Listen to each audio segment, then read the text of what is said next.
Hi everyone, we welcome Kritika Shukla on our one-on-one conversation. अगर आपने हमारा channel पहले से फॉलो किया है, सो हम काफ़ी टाइम से बहुत इम्पॉर्टेंट पर्सनालिटीज़ को अपने प्लेटफॉर्म पर इनवाइट करते हैं ताकि वो अपनी इंसाइटफुल टिप्स दे सकें जो भी अपकमिंग कैंडिडेट्स हैं उनके लिए. So we welcome Kritika Shukla. She has qualified हाँ GATE 3 times and NET twice. Ranks मुझे खुद याद नहीं है, so she'll be the one telling the ranks appropriately. Hi Kritika, we welcome you. Hello Kajal, thank you so much for inviting me. It's my pleasure to join you. Start करती हूँ मैं अपनी ranks ranks बताऊँ पहले। Please, go ahead. मैंने qualify किया है get in biotechnology, in ecology and evolution and also in life sciences. मेरी इकोलॉजी एवोल्यूशन में रैंक है 213। फिर है मेरी लाइफ साइंसेज में रैंक 125। और मैंने नेट क्वालिफाई किया है इन लेक्चररशिप कैटेगरी ट्वाइस, और रैंक्स हैं उसमें 64 and 37। You are the perfect candidate आज हमारे प्लेटफॉर्म पर because एग्जामिनेशन आने वाला है. And one more thing, she is working as a PhD scholar. She is in the third year of her PhD.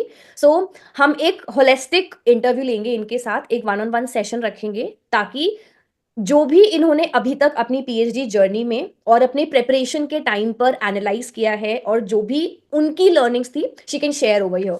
So Kritika, let's begin.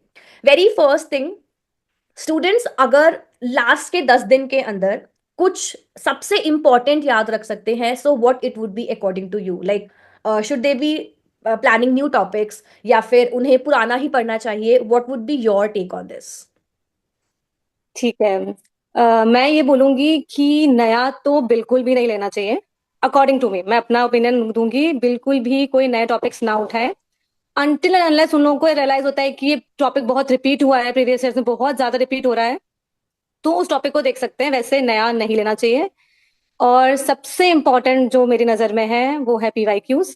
PYQs जितना हो सके उनको प्रैक्टिस करें लास्ट में, बस प्रैक्टिस करें, रिविजन करें, प्रैक्टिस करें, सबसे इम्पोर्टेंट लास्ट के डेज में। Okay, so students remember, examination कुछ ही दिनों में है. सो रिमेंबर, आपको रिवीजन करना है और प्रीवियस ईयर क्वेश्चन पेपर्स, कोई नया टॉपिक ट्राई कीजिए, ना उठाएं.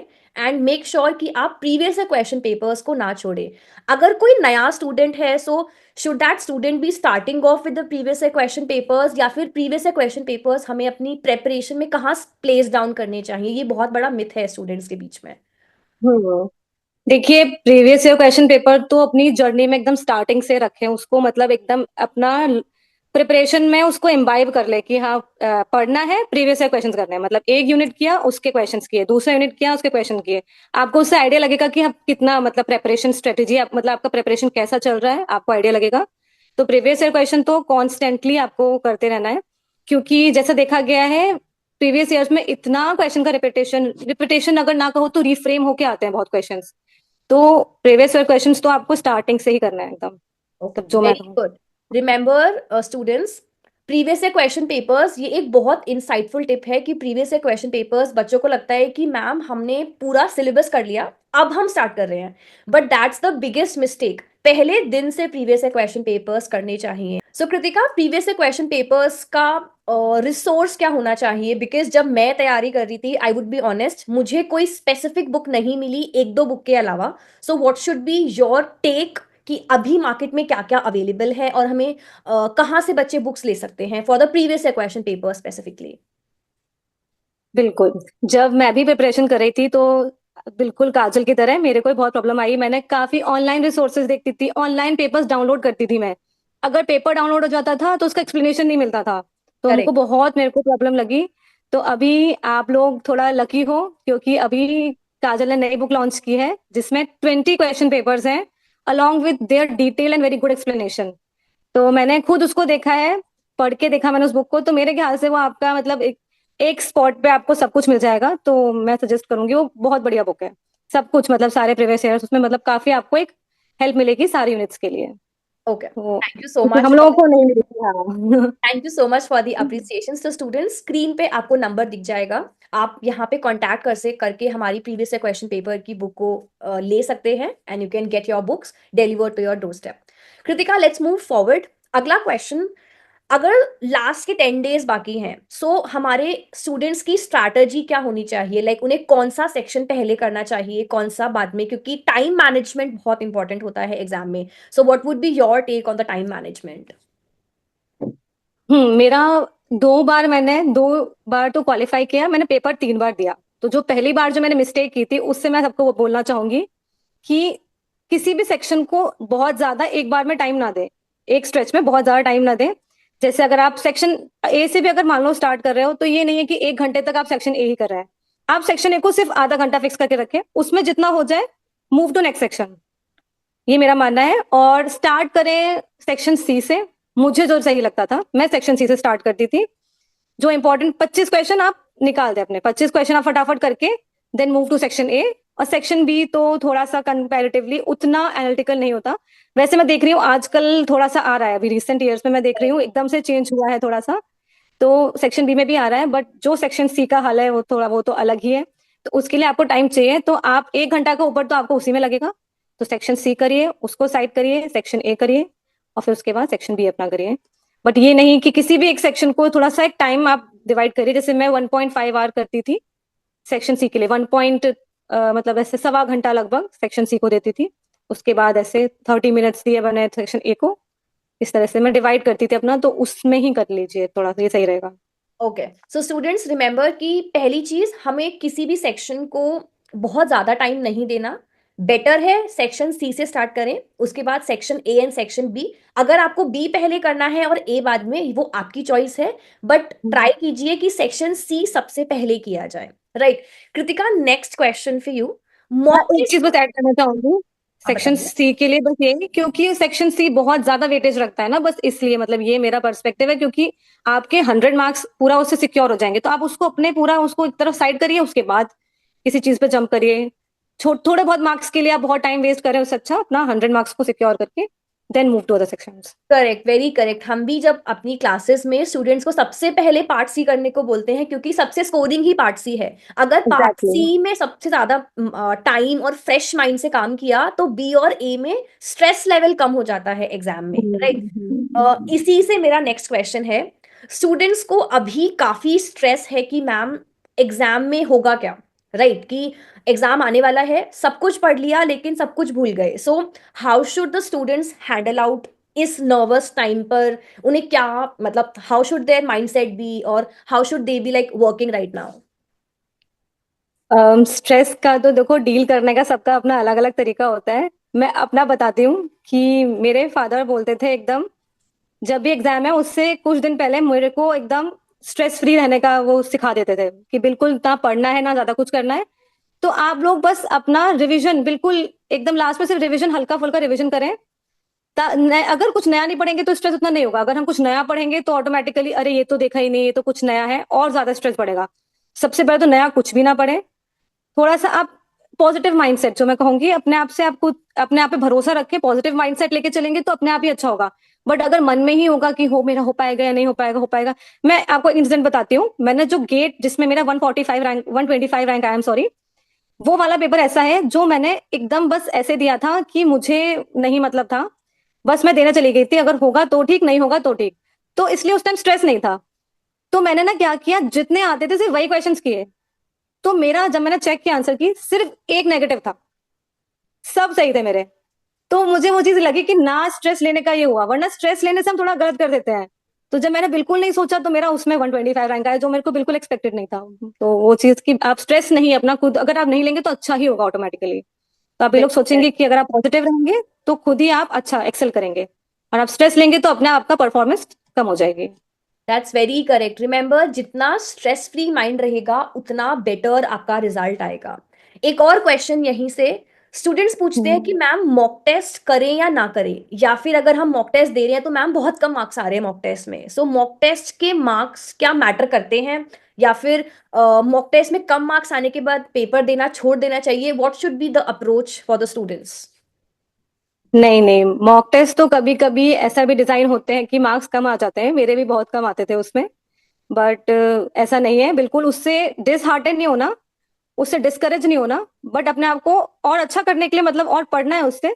बट अगर इसे एंड में आप लोग दे रहे हैं, टाइम नहीं है, तो डिस्करेज नहीं होना है बिल्कुल भी। आपको पेपर देना है और पेपर बहुत अच्छा होगा, जैसे तैयारी की है पेपर वैसा ही होगा। एग्जाम डे में वैसा ही होगा। मॉक टेस्ट तो मॉक टेस्ट है, उनको मॉक की तरह लेना है, उनको फाइनल डिसीजन नहीं बनाना है उससे अपना। वेरी। मॉक टेस्ट तो हो जाता है खराब, हाँ। अगर मैं अपना शेयर करूं, लाइक मैंने बहुत बार बताया भी है, मेरे फर्स्ट जो मैंने मॉक टेस्ट दिया था, I got -28। I be very honest. मेरे पहले मॉक टेस्ट -28 आए थे, बट आई मेक श्योर कि मैं कंसिस्टेंटली पेपर देती रहूं। एंड जो मैंने लास्ट मॉक टेस्ट दिया था अपने एग्जाम से एक हफ्ता पहले, आई गेस, मेरे 156 मार्क्स आए थे। So that was just because of the consistency. So it's better consistency. Consistently score पे ना ध्यान देके जो हमने गलतियां की हैं उन गलतियों को एनालाइज करें एंड उसके बाद नेक्स्ट पेपर दे, राइट? या फिर उसके बाद नेक्स्ट मॉक टेस्ट दे। एक और क्वेश्चन, कुछ स्टूडेंट्स फर्स्ट अटेम्प्टर्स हैं और कुछ स्टूडेंट्स हम्म। रिपीटर्स हैं एग्जाम के अंदर। सो जो रिपीटर है उसके लिए क्या एडवाइस होनी चाहिए? और नेक्स्ट हम बात करेंगे फर्स्ट टाइमर्स के लिए। सो रिपीटर्स को क्या ध्यान रखना चाहिए? रिपीटर्स, मैं जब रिपीटर थी तो मैंने यही ध्यान रखा, जो अपनी गलतियां थी प्रीवियस लास्ट टाइम की जो गलतियां थी, उन पे आपको काम करना चाहिए। जो भी हर इंसान को मतलब अपनी गलतियां तो थोड़ा पता ही होती हैं कि हमने पिछली बार ये गलत किया, तो अपनी उन गलतियों पे काम करें। और क्योंकि रिपीट कर रहे हैं तो कहीं ना कहीं मन में थोड़ा और डर होता है, as correct. Compare to fresh वाले, उनके अंदर और ज्यादा डर होगा कि हम तो फिर से दे रहे हैं, इस बार भी नहीं हुआ तो वो वाली चीज अपने मन से निकालें। आपको मतलब वही ट्रस्ट योर सेल्फ जो मैं बार बार बोलूंगी, थोड़ा खुद पे भरोसा रखें, पॉजिटिव रहें, और अपनी जो पुरानी मिस्टेक्स हैं उनको उनको एनालिसिस करके उन पे काम करके दे, अच्छा होगा, एकदम बढ़िया होगा।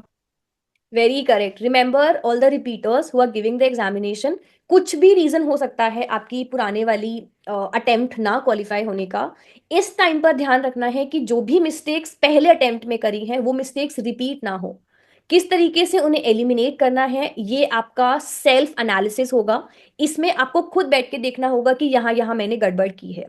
कृतिका, बहुत इंसाइटफुल टिप्स हैं and I am sure students को काफी हेल्प होगी। नेक्स्ट चीज, अगर स्टूडेंट सिर्फ टॉपिक पढ़े और रिवाइज ना करे, मतलब लेट्स कंपेयर टू स्टूडेंट्स। पहला स्टूडेंट है कि उसने 20 टॉपिक पढ़े हैं एक यूनिट से और उनको 15 बार हम्म। रिवाइज किया है, फॉर एग्जाम्पल। अगला स्टूडेंट है कि मैम मैंने पूरा सिलेबस पढ़ लिया लेकिन रिवीजन एक भी बार नहीं करी। सो किस स्टूडेंट के चांसेस ज्यादा हैं क्वालिफाई करने के? I am sure everyone knows the answer, but I want to get to know from the expert itself. Exactly, मैं बोलने वाली थी, ये बहुत ही इजी क्वेश्चन है, मुझे बहुत अच्छा लगा कि मैं इसका आंसर बता सकती हूँ एकदम अच्छे से। बिल्कुल स्टूडेंट ए ही आंसर है। ए को ही जो कर रहा है बिल्कुल वैसा ही आप लोगों को करना है। रिवीजन रिवीजन मतलब रिवीजन तो इतना इंपॉर्टेंट है ना, revision revision revision, revise revise as much as you can, revise करना सबसे इंपॉर्टेंट है। तो करेक्ट। अगर आपने कितना भी पढ़ लिया है, 10 बुक पढ़ ली है, पूरी लाइब्रेरी पढ़ ली है, कोई फायदा नहीं अगर आप रिवाइज नहीं कर रहे हैं तो, क्योंकि नहीं रहेगा वरना आपको याद। क्योंकि इसका तो कोई वही एंड ही नहीं है, जितना पढ़ लेंगे आपके पास और भी है। मैं एक जगह कहीं पढ़ रही थी, the more I know, the more I learn that I need to learn a lot. तो जितना मैं पढ़ती हूँ मुझे लगता है मुझे तो और पढ़ने की जरूरत है, मुझे और पढ़ने की जरूरत है, उसका तो कोई एंड ही नहीं है। तो करेक्ट। आपको अपना एक वो फिक्स करना है, स्मार्ट स्ट्रेटेजी ऐसे फिक्स करनी है कि इतना पढ़ना है मेरे को, ये पढ़ने से अगर मेरा हो सकता है तो मुझे इसी को दोबारा पढ़ना है।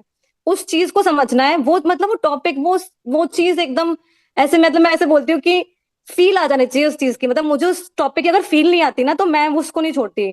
अगर मेरे को फील आ गई मैं सामने वाले को समझा सकती हूँ, हाँ ये है, इसमें ये हो रहा है, वो चीज से अगर कोई क्वेश्चन आएगा तो मैं पक्का बता पाऊंगी। वहां तक उसको पढ़ के फिर मतलब उसी को अगर तुम रिवाइज करोगे तभी वो चीज हो पाएगी, वरना तो कोई फायदा नहीं है। रिवीजन तो बहुत इंपॉर्टेंट है। Very correct, very correct. क्योंकि I come across a number of students जो बोलते हैं कि मैम पेपर में पढ़ा सब कुछ था लेकिन रिजल्ट नहीं आया। फिर मेरा नेक्स्ट क्वेश्चन होता है कि क्या रिवाइज किया था? दे आर लाइक, नहीं मैम रिवाइज तो नहीं किया लेकिन पढ़ के सब कुछ गए थे। एग्जाम में जो 180 मिनट्स है उसमें आपके माइंड में कितना रिटेन्ड है वो मैटर करता है, ना कि आपने कितना पढ़ के गए हैं। आई वॉज अ पर्सन जो एक स्मार्ट अप्रोच से प्रिपेयर करता है। बायोकेमिस्ट्री में अगर न्यूमेरिकल समझ नहीं आ रहे छोड़ दो। सेल बायोलॉजी बिल्कुल। में टॉपिक समझ नहीं आ रहा छोड़ दो। जो आ रहा है उसको तो रिवाइज करो, क्योंकि एग्जाम में रिटेन करा हुआ ही हम लिख सकते हैं, अदरवाइज हम लिख ही नहीं पाएंगे मेन एग्जाम में। सो रिमेंबर, रिवीजन से ही रिटेंशन होगा, अदरवाइज रिटेंशन नहीं होगा एग्जाम के अंदर। Kritika, one more question in the same league.